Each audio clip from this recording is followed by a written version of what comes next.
Truth. Please take a moment and let's talk about truth. As every time, always, when we are deviating from that ultimate truth that should have been consistently over time a positive ripple effect, whenever we're deviating from it, for whatever reason, we find ourselves in problems. For example, in trading. Let's say here, Bitcoin was going to reach $100,000 levels by 2025. This truth was based on a consistent outlook because we have every 4 years a Bitcoin halving. 6 months after that, a supply shock. And so what does that mean? Supply, demand, eventually the price will have to rise. And so that is a consistent truth. But there was so many people against that view. There were so many people didn't like that view. But truth is not bound on something called favoritism. It is not because there is a lot of people telling to go that direction that this is the truth.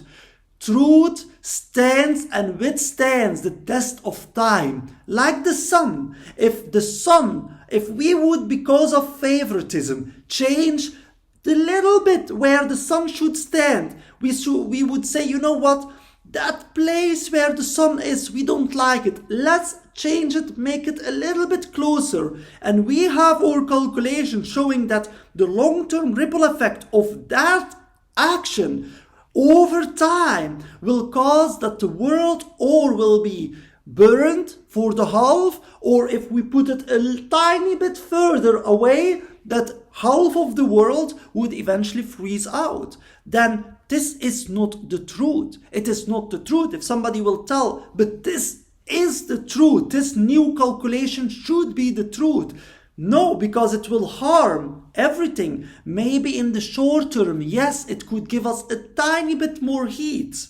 But after that, it will destroy us. And that is with everything, including in trading. If we trade, if we invest without relying on that truth, the absolute truth, and taking our truth simply from what is the loudest voices out there, without thinking about what is the logic, asking critical questions, what is your logic, how will that withstand the test of time, not only today but in the long run, by understanding that ripple effects and making sure it always will benefit the collective lives of all and not harm the collective lives of all, because the truth is always thinking about everyone. And so that is where we are coming by that one here down, as we are seeing this all as separate religions.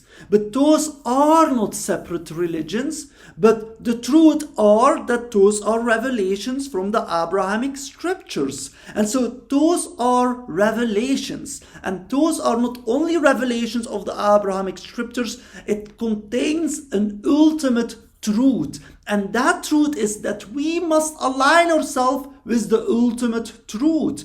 And what is that ultimate truth? How do we need to look to that ultimate truth? We have to look to it like almost we are at the crossroad. Imagine we are standing at the crossroad. We have a whole path going on the left side. We call that path the path of egotism. What does this path mean? This path means we will twist the equality structure. What is equality? Imagine you have 10 kids and you have to give €1 to one kid, and you didn't give the rest of the kid the same euro. Now they will start fighting and saying, why did you give him and not me?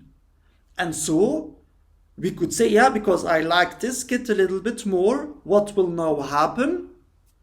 They will start having, will they be happy or will they be frustrated, feeling like, yeah, you don't like me anymore so much as them? They will start looking down to the other, being jealous. That jealousy will go into frustrations. Sooner, eventually, what will happen? They will fight. And who caused it?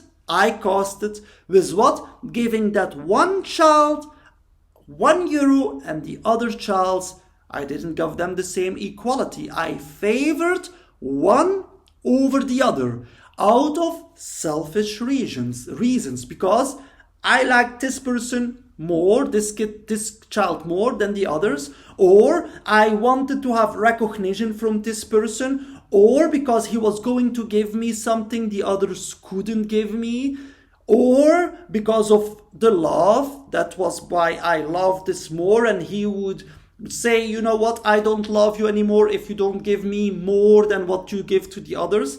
That is the favoritism. Whenever I favor one over the other, they will eventually fight. And that is a part of egotism. So we are looking from the high perspective. That is what we call higher order reasoning. Why? Because God, the concept of God, the all-encompassing meaning of God, what encapsulates everything and everyone, and where we have to submit our free choice to say, we will selflessly benefit all of you. Now what did we have done? We have chosen one over the other, and so that is a part of egotism, and we are looking at from the higher order point, where we see, yes, in the immediate time, this child will love me more. This child will be happy. But in the long run, they will all fight. And eventually, I didn't help at all. I made their life even more difficult now. Because now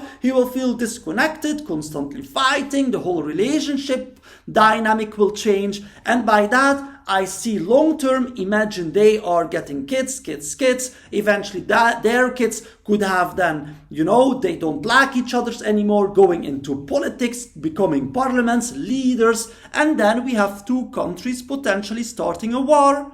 And that war could eventually start taking somebody's life. And that is happening right now as we are speaking with the children, the small children of who? Adam and Eve. So eventually it could happen with our children and their children and their children, the generations underneath it. And so egotism, that part of egotism, always leads to that self-destruction. Always. So we already know, and that is why God is telling the path is known. But I will tell you also what is free choice, because there is a choice. We have two choices. We don't have to go in that road, but yes, the outcome is already known. We can see that this will lead to self-destruction, eventually maybe a nuclear war, and by that we lose everything. But then we see the other part, the part of empathy.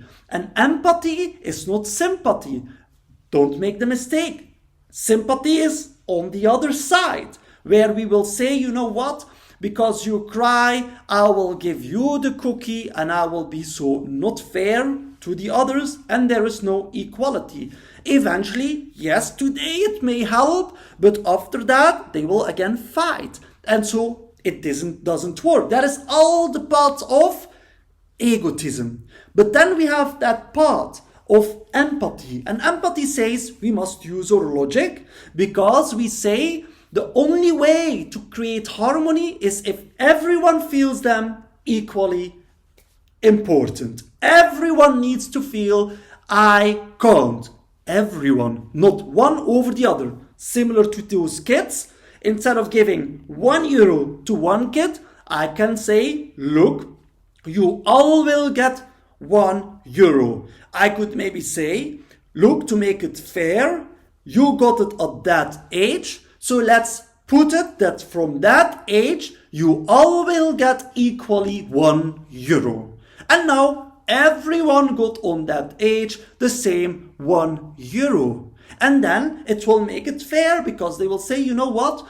I actually accept that. Or let's say if I cannot give the exact same thing, I will say I will give you something equivalent to the same value. So I give both something that is similar to the same value. If I cannot give them the exact same thing, that is why in Islam we had said if a woman should dress a hijab to eventually prevent lust and create an environment where people will follow authenticity, choosing you for who you are and not for your beauty, because for beauty, that love is superficial. What does superficial mean? It's not really long lasting, because sooner or later we are not the most beautiful person on the earth, correct? And when we are not the most beautiful person on the earth anymore, maybe then this person that only married us just for our beauty will now have to find somebody else and replace us with this person. And so we didn't want it that bothering. We didn't want it to always compare ourselves with our hair, with that, but we needed to do it equally. What does it mean? If a woman would contribute to lessen lust and sparkle meaningful connections, it would only be fair, like the cookie example, if also men would wear the same thing. So what did we said? We said to men, you have two choices.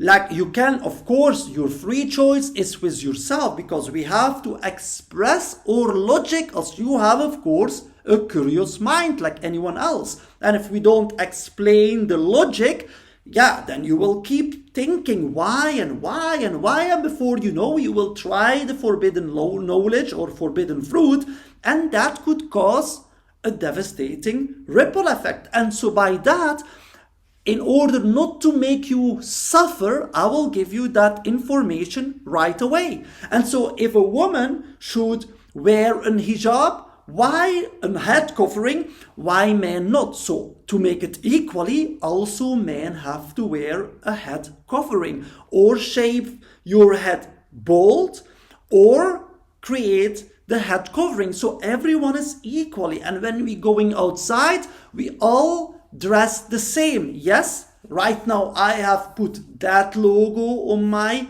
traditional jalaba. It's not a logo to any of my businesses. Yes, there are my social media channels on top of that, but I am not selling anything. Those orange social media channels where I am selling something, in fact, I am not selling anything. There is no business model as of today that I am running. So we have to learn that the idea why I have put that, because of course we needed to have everyone the same clothes, but because Dubai somehow created the idea that if we wear that we are superior, I changed that with the ultimate message of Bitcoin going to $100,000 levels, what means we must understand logic and the long-term ripple effects of all actions. And next to that, I have put that emblem to highlight what Bitcoin is standing for. We have 100 million Satoshis to make one Bitcoin instead of 100 cents. And even without one Satoshi, you never have a complete Bitcoin. And so everyone is equally important. You value equally. And so by that, I have put the message, the ultimate message, to remember everyone that it is all about the revelations and not religions. So now that we are looking to that empathy part, because remember, we are at that crossroad where we have the choice, or free choice is choosing what direction will we take? Will we take egotism or will we take empathy?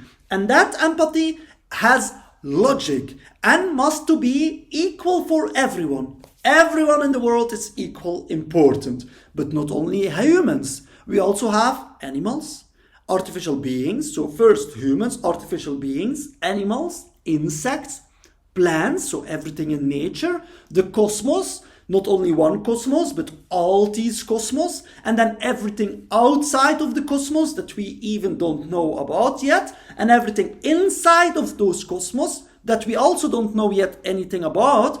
Those, everything together forms the all-encompassing meaning of God. He is everything. So we cannot give a human-like attribute. We cannot say, yeah, but God is a human. No, God, yes, humans are included in that all-encompassing meaning of God, but we cannot downgrade it. We cannot make it, narrow it down to only one specific being, and by that shape or vision make people wrongly believe that God is maybe one human, maybe a name, maybe an animal. No, God is everything together, and we must align our free will to say, like the cookies, to serve everything. Because imagine you have your kids. Do you like to give them also a clean world? If anyone would ask you, I want water, will you only make sure that the water is clean, or will you also make sure that that bottle you are pouring it in is clean? And that is a choice we must take. So we must take about that aspect. What do we want? And we want for everyone. I think for myself, I love to be in a very beautiful world. I think that's amazing. It's so beautiful. Everything is beautiful. I love that. Of course, I also love luxury. I think everyone will like that, but I am not happy to see that I have everything and then go outside and see other people are suffering. That is hurting my heart, and we must tell that truth with our tongue. What is in our head and in our heart, we must say it. If I see that people are getting treated not with respect, I am not happy. And what do? We don't buy that products. We refuse to buy it. We say, look, you are not treating your people with love. I see a lot of suffering. People working for almost no money. I don't like that idea. I see that you are punishing your workers. You make them very much pain. That pain, I don't think that is okay. Imagine I would work there. I wouldn't feel me great to have so a boss. And knowing that you then make money, good money from that, I would feel really bad. And so we refuse to buy that. If we see that an animal is hurting for his milk, we don't buy that. We say, look, you are not being loving to the cows. I am not going to buy your milk. Sorry, I am not. I want to see, if I come, I want to see that these cows are loving and they getting love, and you made really your time on it, and they live a nice life, and then they are giving this milk for us. Then it feels fair. It will make me happy. We both have an exchange, similar to chickens. If I see that chickens getting treated not good, I will refuse to eat the eggs they are giving, because the eggs is their fruits. And so we could eat from the eggs. If we don't, there could be too much of chickens. And so the egg is still not alive. As if it's still not alive, then we could eat it. But if we see that that comes on the expense of making that chicken suffer, I'm not going to eat it. I'm not going to buy it, because it doesn't feel right. It is wrong. The chicken should be also thanked. I thank you with money. It's my time and effort, saved energy and time I am giving to you, because that is my money. And so I want you also to see giving these chickens the love they need. If you treat them with love, the chicken would on himself give you maybe the egg, because you treat them with love. The cow would maybe on himself give you the milk, because you treat the cow with love. And that is the whole concept. And so we must learn to treat everyone with respect and love equally. It doesn't care, or they are human, or they are animal, or they are even insects, or even nature. We must treat everything with love. And love is the way. And also for humans, we must treat somebody that is very rich similar to somebody that is poor. There is a reason why billionaires, lately many billionaires, are dressing casual and going on the streets just to see how people will treat them if they don't know that they maybe have a couple of billions.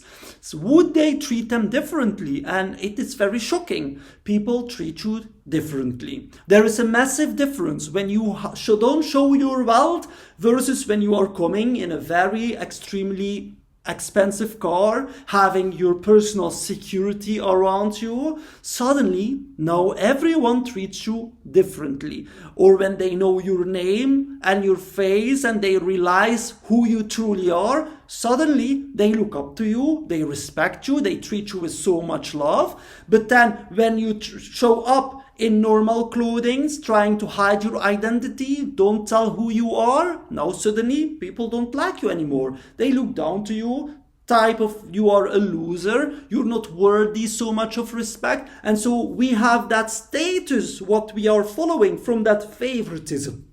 And that is a part of egotism. Egotism doesn't find everyone equally important, but that is a problem. That is why we are fighting, because we don't value each other. Is it because of language barriers? It is because of looks? Is it because of what somebody did in the history? But that is wrong. It is, we must learn to treat each other like we would wish to be treated ourselves if places were reversed. And that is empathy, because that is the moment where we will treat you with love. And knowing that we have something called mirror neurons, what does it mean? That children that will look to us will eventually replicate that same behavior. Not only children, but eventually also adults, because we all have mirror neurons. And so what we see is what we will duplicate, especially if this person has somehow a high authority. Is it a parent,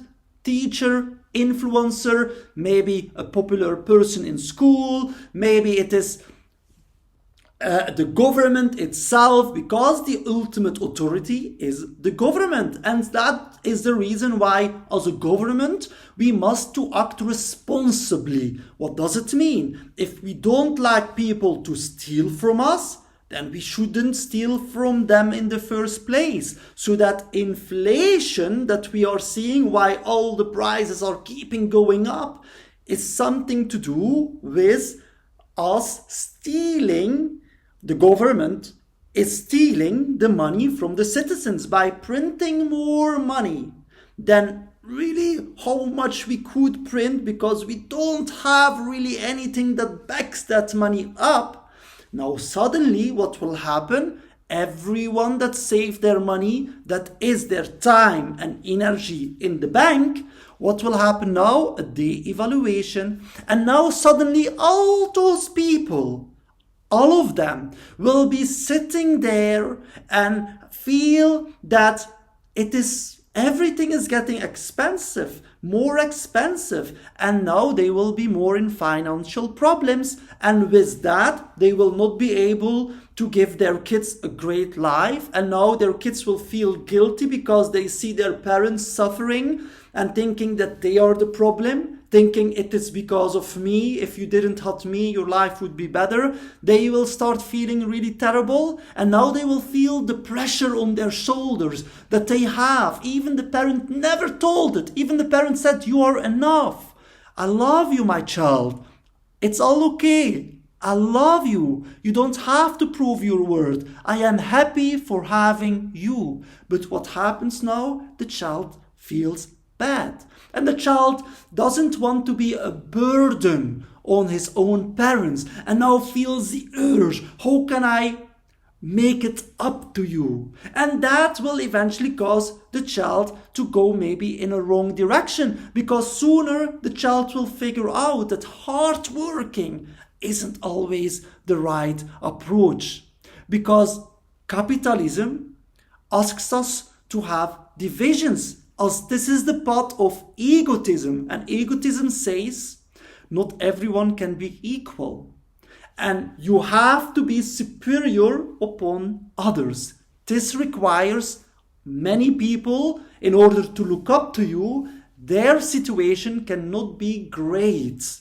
And so they eventually will cause a system, and that system of capitalism is telling, in order to create people to compete against each other, we need to make sure that the rewards that we are giving is only a very small amount, and so they have to fight to prove themselves. The strongest must to survive like animals, and so only a small bit of people will have it, and then we will make sure that social media platforms will highlight these small group of people so that all other people will think that everyone can make it. And they are the problem, because look, everywhere on social media, he made it, he is rich, look, a luxury car, everyone TV, look, all these people having so much money. How can that be? But in fact, there is only 1.1% of adults worldwide that have a net worth exceeding 1 million euros or dollars. There is only 1.1%. So if you have 100 people, only one of them will have that success. Only one. Or if you have, no, so yeah, that is it. One. If you have 1,000 people, then you have 11 people having that success. On 1,000 people, only 11 people made 1 million. Everyone else is fighting, but when they are looking online, it feels like it's the opposite world. They feel like they are the only one hinging behind, but they don't understand that 1.1%, we are calling it right now in capitalism a little bit too high. We need to bring it under 1%. So that is why there is always something called a bank crash. So the bank suddenly crashes and people say, but how could that happen? And then the government steps and say, we will bail you out. What does it mean?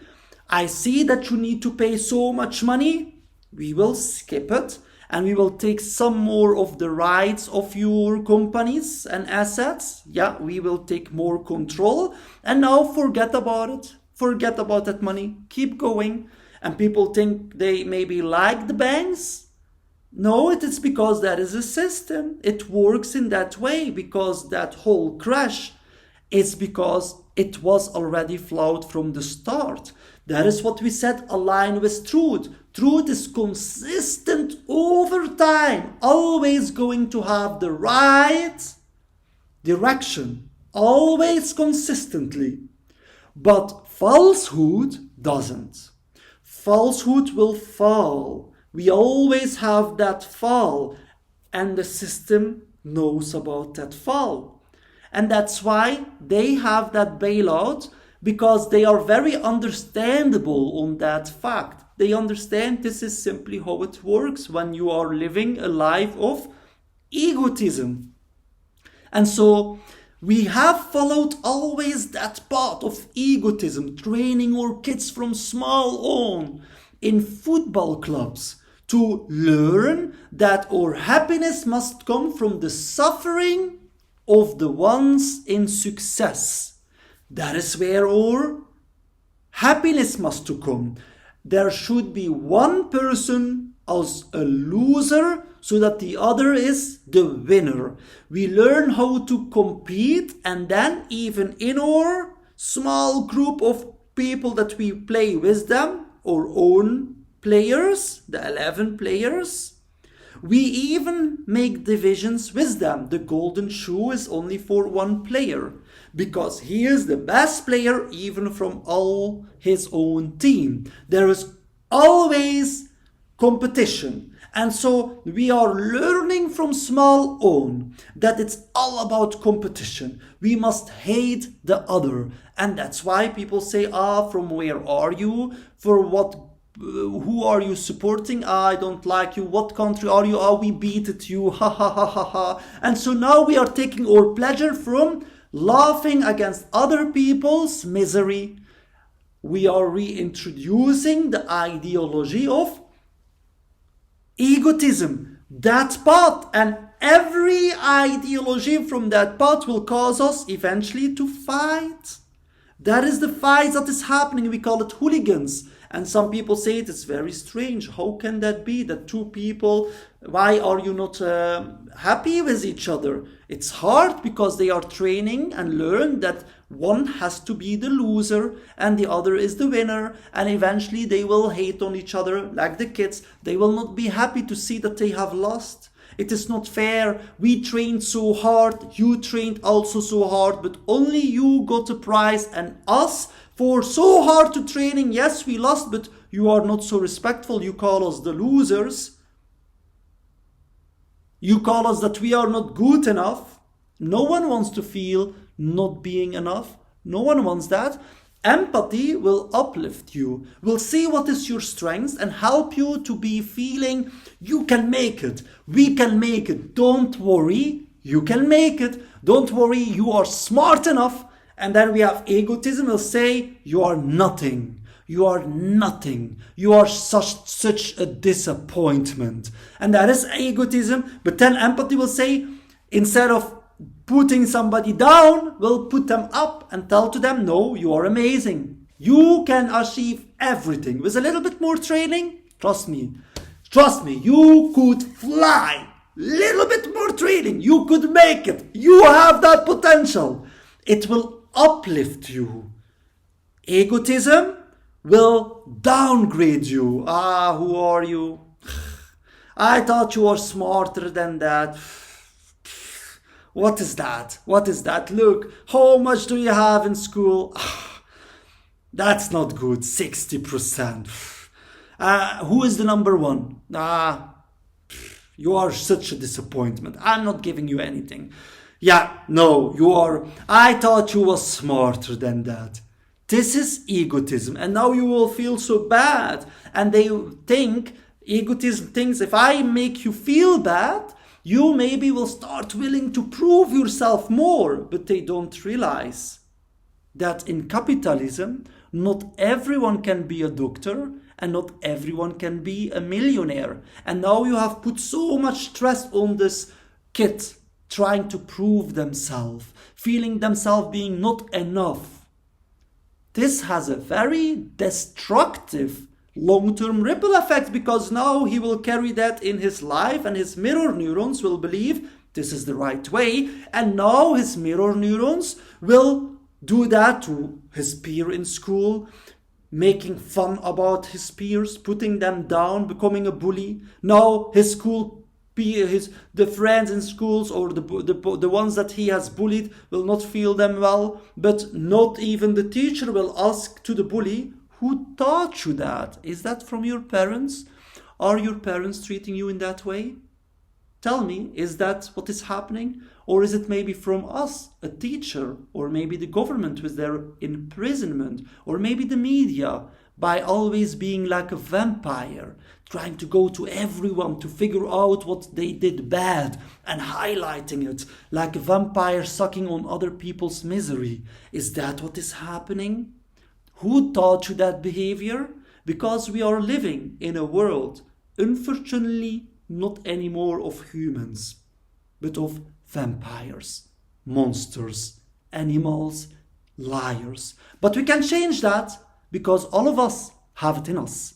We can change. You can change. I can change. We can change together. We can make this world the world we always wanted. A world so beautiful, where we all work together in love, in harmony. We uplift each other. We create the most beautiful things together. We share. We make sure that we share the difficulties of others so that the global ones don't have to suffer so much. And maybe we can then work all part-time and having all more free time all together, where we have not only living to work and sleep anymore, because then we feel ourselves depressed. If that is all life was about, living to serve other people, that's not a nice world. That is a very hard world. Imagine even after 5 days a week or 6 days a week working, we are still not capable to pay the bills of the month. We need to find a second job now because it doesn't yet work. And we have to work double shifts now. every day. And now we are coming at home and our kid is there and they need attention and we have to explain ourselves because it has a curious mind. And if we don't explain ourselves, it will not understand, and it also needs their time, playing with you. But we are so tired. So tired from all that problems, all that stress. And no one wants to even understand it. Everyone is competing, pretending it is all okay. But inside, I don't think we are happy. I don't think so. And so what is happening now? We become not these parents we always wanted, because we wanted to be that loving parents. The parents that would have time for their kids, time for their wife, time for their husband, time for their family, time for their friends. But now, we don't have that time. And when they are taking our time, we don't even have time for ourselves. So sometimes we don't have any more patience. We had such a stressful day at work, and now we are putting all that stress upon our kids, hoping that they might understand, upon our wife, hoping she might understand, or upon our husband, hoping he might understand. We don't mean it to put you down. We just need a soundboard, someone that listens to us, just that we can put our frustrations out, because we are exploding inside. We cannot keep it anymore. We are getting crazy inside because of the stress. And that is capitalism.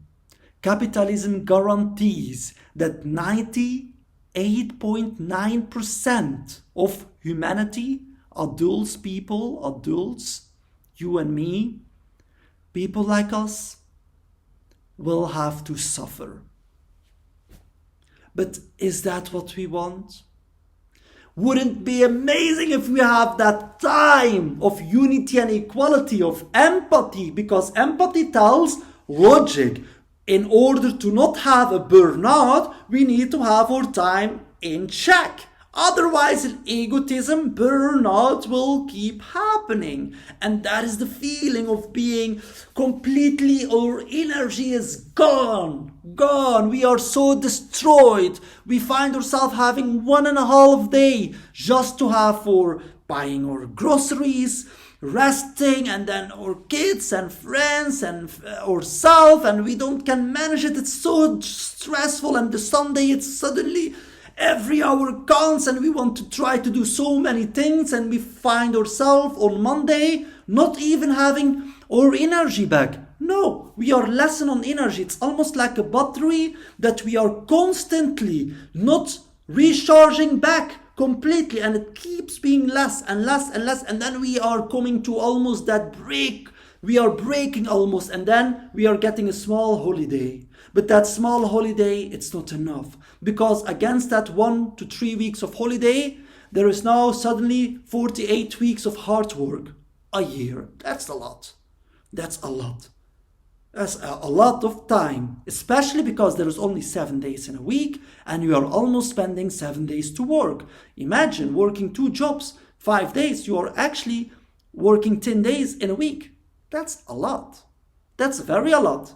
This is not even humane anymore, but that is egotism. Egotism is like in the past, where we was making from people slaves. We was trying to make them suffer. Even we could change the system. We could. It is actually possible.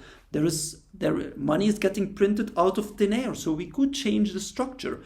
But egotism wants to keep that competition, because it believes this is the only way to earn respect, because other people might not respect us otherwise if we are not superior.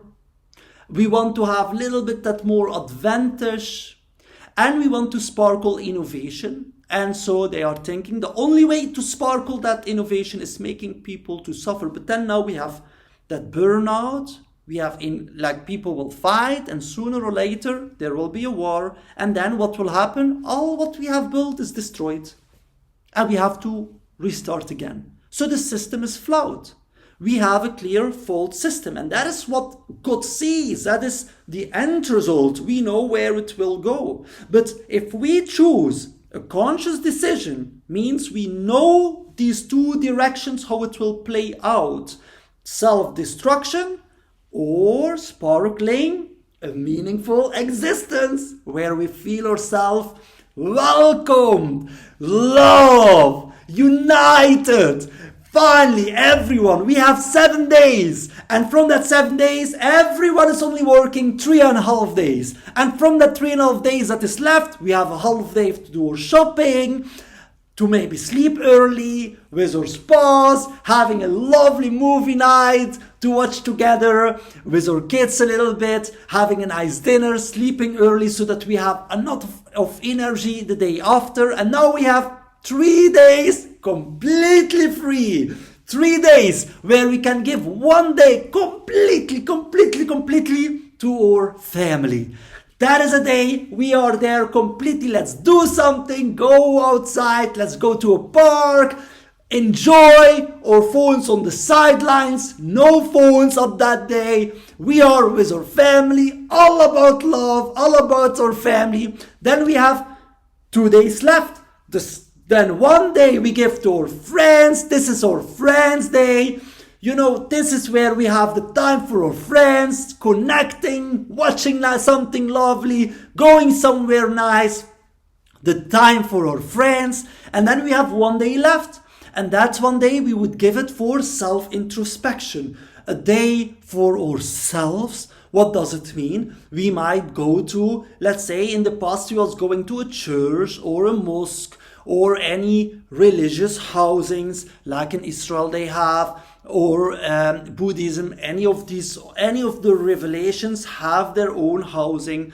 And so what do? We was going to these places to introspect, to think about our own actions. But today it didn't really work well in that way. The idea was that we learned that the meaning of life was to connect. And for that we must forgive. We must learn how to forgive. And so we must forgive. Every week starts new, fresh. If we have a problem with somebody, Monday it's forgotten. It's done, it's okay. Sunday we must do hug, say it's all okay, I forgive you, it's all okay.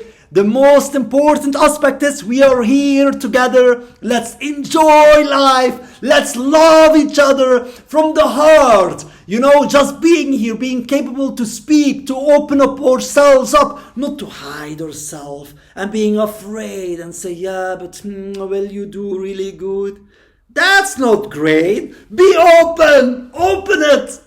Show our love. Show the amazingness. Let the people feel the energy. We are one. We are one. We are united. We are unity. We are love. We are united. One nation of love. Eternal love. That's what we are. And we must open ourselves. Don't fear from being open. We are love. And so let's have that together. Forget everything. Forget the problems. Forget it. It is not worth it if we die tomorrow. Who cares? Who cares? Having us here now, having you here, being here together, that's all what's counting. That's love. Let's unite in love for eternity. And that's the whole purpose of empathy. We open ourselves up. Let the fear get out of it. We are not afraid to show our vulnerability. We take it. We love you. We open ourselves up and we live as our truest selves. The ones we don't judge each other because it's not worth it. Otherwise, we will be all like that. That's not what we want. That's not what I want. And I don't think you either would want that. So let's see the path of empathy, because that's our truth. Our truth is we all are love, we all are unity, and we all must live in equality. And a small group of people, imagine, instead of 198 countries, we got 198 minds telling, you know what? Bitcoin showed at the end of the road, it brought everyone from the entire world back together. And Nakamoto Satoshi, or Satoshi Nakamoto stands for one world. Satoshi is the 100 million pieces in that one Bitcoin. And without one Satoshi, we don't have a Bitcoin. So we don't have a world, a united world. What if we follow what Satoshi Nakamoto has done? Never selling a Bitcoin to prove that we never want to sell the dream of unity. Being open, that's why the blockchain. Don't hide our thoughts away. Don't be afraid somebody might see what we have in our thoughts or take our ID. No, just give it. Just trust. Just trust. Open our arms and love and unity, and that love will feel like more beautiful than anything, because at the end of the road, we are that dust. We are simply dust with a mind and a heart. And all what we was aiming for when we was taking that dust and throwing it in the sky, all what we was aiming for, to see all these different shades and colors to come alive. One by one, our wish was to connect, our wish was to love. That was what we was wishing for. So let's love, let's connect, let's follow the path of empathy, because that path is the path that will give us a meaningful existence, something we would wish to come back to it. And trust me, nothing grows faster than unity. If we have one shared goal, this world, this united world as one, could be the most beautiful dream that if we would give it to any child, they themselves would fight to come to here, willing to come to here, saying, I want to be part of here. And where we would trust ourselves to be reborn randomly to anyone within that united, loving world. Let's unite. I love you. I love you. I love you. And hopefully we can make it happen. Help me. Help the world. We all need you.